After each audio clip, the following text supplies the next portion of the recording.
73व्या चौरात्र घटना दुरुस्तीनं जो अधिकार मिळालाय हे आधी समजून तर ठेवते जरा. नाही ते नंतर घेऊयात आपण. याचं काय करते सांगा आधी आम्हाला. केसाचा विषय काय होतंय की ते आमचा अहो तो आमचा गाव आहे साहेब तो आणि त्याचं यांनी काय केलं ते आधी सांगा आम्हाला. केसाचं आणि बाकी बाबी अनुसूचीचं काय केलं नाही ते बघण्याआधी हे सांगवतं नाही आम्हाला.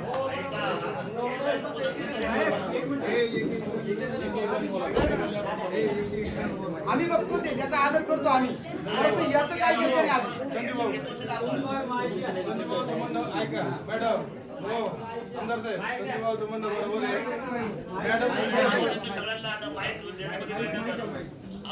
संजूभाऊचं म्हणणं बरोबर आहे. मॅडमनी याच्याविषयी 2 शब्द सांगावे सुरुवातीला मग हे चालू तरी पण बोलू नका.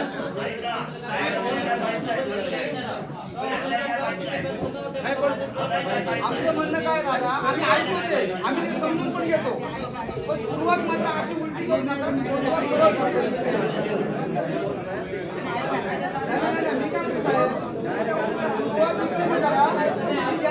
हे सगळं बनवलं याचं कायद्याचं काय केलं काय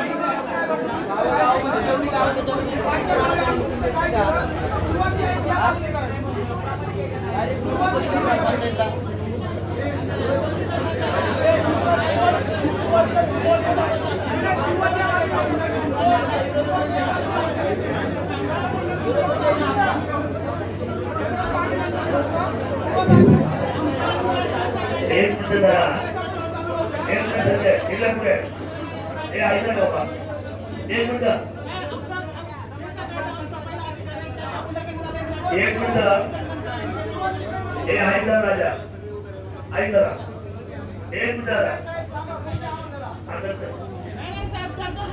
ऐका ना अरे ऐक काय बोलतोय हे बाबा अरे बोल अरे बाबा हे राजा ते माझ्या भाषणात काय बोलते माझा प्रार्थनेमध्ये पैसा ऐका आणि ते हा प्रश्न केला पाहिजे शासनाला की पैसाला बाजूला ठेवून हा प्रोजेक्ट होणार नाही. मी सांगितलं ना एक ऐका पैसाला बाजूला ऐका हो पैसाला बाजूला ठेवून आपल्या कामात काय करायचं आता पुन्हा झाला की नाही हे सांगितलं लागतात.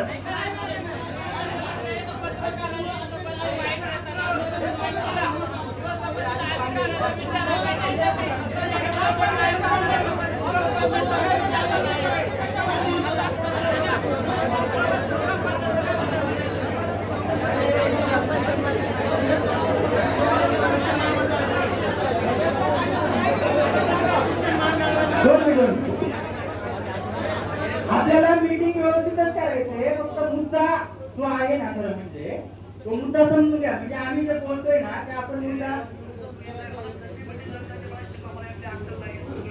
नाही कोणी बोलणं करू नका आपल्याला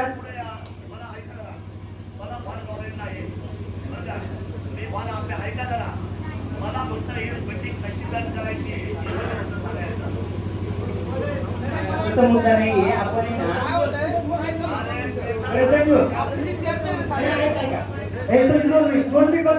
जो काय मुद्दे ना तो आपण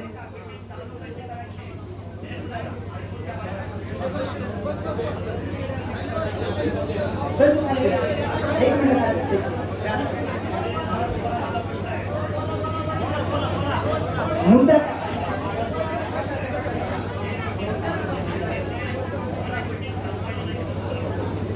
आपण साहेब हा जो रिपोर्ट आहे म्हणजे आमचा मुख्य मुद्दा काय किंवा आपला जो मुख्य मुद्दा काय असायला पाहिजे त्या अनुषंगाने खरं म्हणजे मीटिंग आहे साहेब. कोणी पण आपले जे महाराष्ट्र नियंत्रक मंडळाचे जे अधिकारी आहेत त्यांच्यासोबत ऑलरेडी आम्ही चर्चा केली होती. दत्ताभाऊनी होते सगळं आपण ती चर्चा केलेली आहे. ऐका ना तेच मी म्हणतोय की आपण ऐकूनच घेत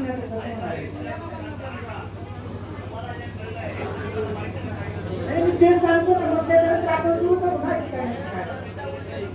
ना. मुख्य मुद्दा काय आपला की हा जो प्रकल्प आहे बरोबर तर तो जो काही प्रकल्प आहे ना आता आपण डायरेक्ट जर प्रेझेंटेशन चालू केलं तर त्या प्रकल्पामध्ये काय आहे काय नाही हे सगळं आपल्याला ते सांगणार, बरोबर ना? आणि मग आपण त्या काय त्याच्यामध्ये आहे काय नाही त्याच्यावरती आपण चर्चा करणार. मुख्य मुद्दा काय आहे आपला, आणि ती सातत्यानं कदाचित तुम्ही व्हिडिओ पण बऱ्याच जणांनी पाहिला असतील, मी जे सातत्यानं बोललोय साहेबांसोबत पण बोललो होतो त्या दिवशी, कलेक्टर साहेबांसोबत पण मॅडम कलेक्टर साहेबांसोबत जी चर्चा झाली त्या मीटिंग मध्ये, त्या दिवशी नव्हते तुम्ही, घरी अडचण असल्यामुळे तुम्ही आले नव्हते त्या मीटिंगला, आम्ही चर्चा केली कलेक्टर साहेबांसोबत.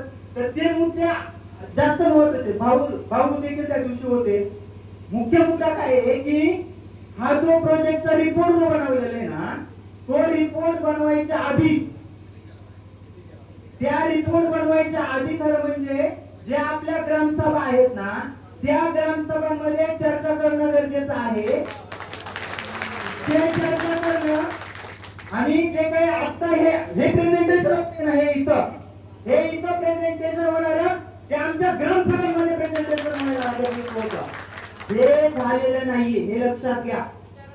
जे काही पेसा कायदा जो आहे आपला, त्या पेसा कायद्यामध्ये स्पष्ट म्हणलेले, एकदम स्पष्ट आहे का, प्रत्यक्ष ऑलरेडी प्रत आहे आपल्याकडं, त्या पेसा कायद्यामध्ये स्पष्ट म्हटलेलं आहे आपली जमीन घेण्यासाठी फक्त नाही, जेव्हा शासन किंवा कोणती एजन्सी जेव्हा एखादा प्रकल्प आणायचा आपल्या याच्यामध्ये, काढूनच द्या डायरेक्ट मला स्क्रीन, मी तुम्हाला वाचून दाखवतो मग समजेल की मी काय बोलतोय ते.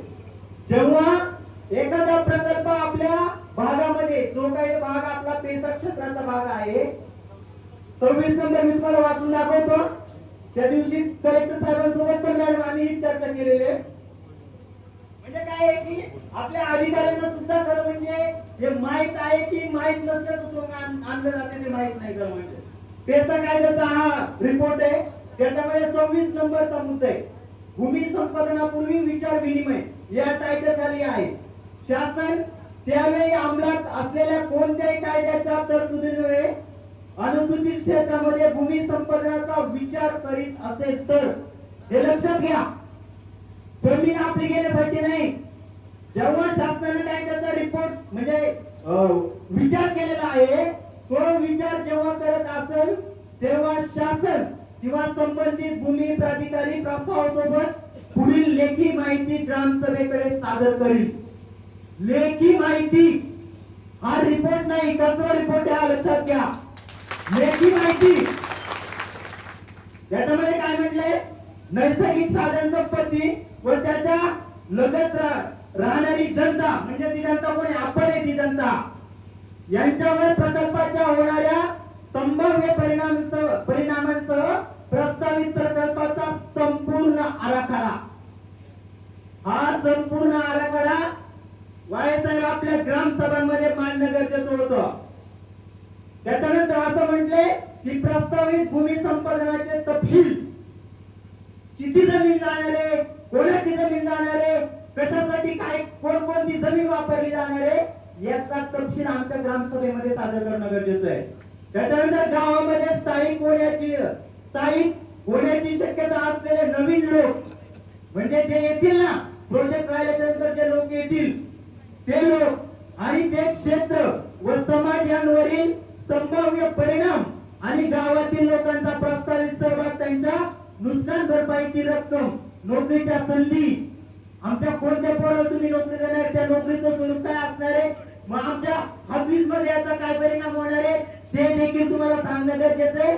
आमच्या गाडगर मध्ये काय परिणाम होणार आहे, आमच्या उद्यानमध्ये काय परिणाम होणार आहे, हे आमच्या त्या ग्रामसभेमध्ये सांगणं गरजेचं आहे. हा रिपोर्ट येण्याच्या आधी संपूर्ण माहिती मिळाल्यानंतर संबंधित ग्रामसभा या संबंधित प्राधिकरणाच्या किंवा शासनाच्या प्रतिनिधींना बोलवण्यास सक्षम असतील.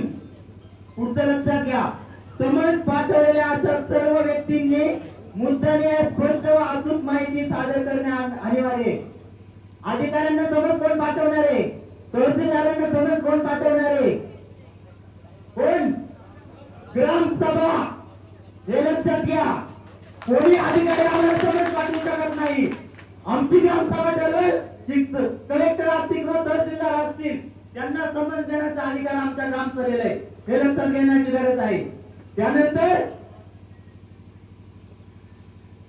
पुनर्वसन आराखडा, पुनर्वसन, आमच्या जमिनी जाणार आहेत ना, आमची गावं जाणार आहेत ना, पुनर्वसन कुठं होणार आहे, कसं होणार आहे, त्याचं स्वरूप काय असणार आहे सांगितलंय का आपल्या आंदोलनाचे सरपंच सांगितलंय? हे सांगणं गरजेचं आहे. मला वाटतंय की मी याचे बोलतोय ना, अधिकाऱ्यांनी यांचे मिनिट्स करावेत खरं म्हणजे. एकच मिनिट फक्त. तर मला वाटतंय की हे जे काही थोडक्यात तुमच्या सगळ्यांच्या लक्षात आलेलं असेल की आम्ही सुरुवातीला जे म्हणत होतो जे बोलायचं, तर हे बोलायचं आहे ग्रामसभेला संपूर्ण अधिकार आहेत. जेव्हा आता हा जो रिपोर्ट आहे तो रिपोर्ट मी स्वतः वाचलेला, आमच्यापैकी बऱ्याच जणांनी तो रिपोर्ट वाचलेला आहे. त्या रिपोर्ट मध्ये काय आहे काय नाही त्यामध्ये तुम्ही बऱ्याच जणांमध्ये आता जे काही प्रचार चालू आहे त्याच्यातून माहीत झालेला आहे. मुख्य मुद्दा काय आहे, हा रिपोर्ट तुम्ही कशा आधारावरती बनवला आहे, आधार काय या रिपोर्टला, कोणाची परवानगी घेतलेली आहे, हा मुख्य मुद्दा आहे. म्हणून आमदार महोदयांना माझी एक नम्र विनंती आहे की आजची आपली जी सभा आहे ना, जेव्हा हा रिपोर्ट आपण चर्चा करू ना, ऑटोमॅटिक या सगळं वृत्तपत्रात येणार आहे. 21 तारखेची जी जनसुनवाई आहे ना, ती आजच होऊन जाणार आहे. आजच होणार आहे. वेगळी 21 तारखेला जनसुनवाई घ्यायचं लांडायचं एक कारणच राहणार नाहीये. म्हणून मला वाटतंय दत्ताभाऊ की आपण आजच्या मीटिंगचं स्वरूप हे असेल की आज आमच्या ग्रामसभेची परवानगी न घेता हा रिपोर्ट बनवलेला आहे. म्हणून कलेक्टर साहेबांनी आणि कलेक्टर साहेबांचे जे काही प्रतिनिधी आलेले आहेत त्या सर्व महोदयांना माझी विनंती आहे की आपण हा जो काही अहवाल आहे, ही जी काही जनसुनावणी असेल किंवा हा जो अहवाल असेल त्याच्यावरती चर्चा कधी होईल, जेव्हा ही सगळी प्रक्रिया घडेल. म्हणून ही प्रक्रिया घडलेली नाहीये. ही जर बेकायदेशीरित्या प्रक्रिया घडलेली असेल, बेकायद्याचं उल्लंघन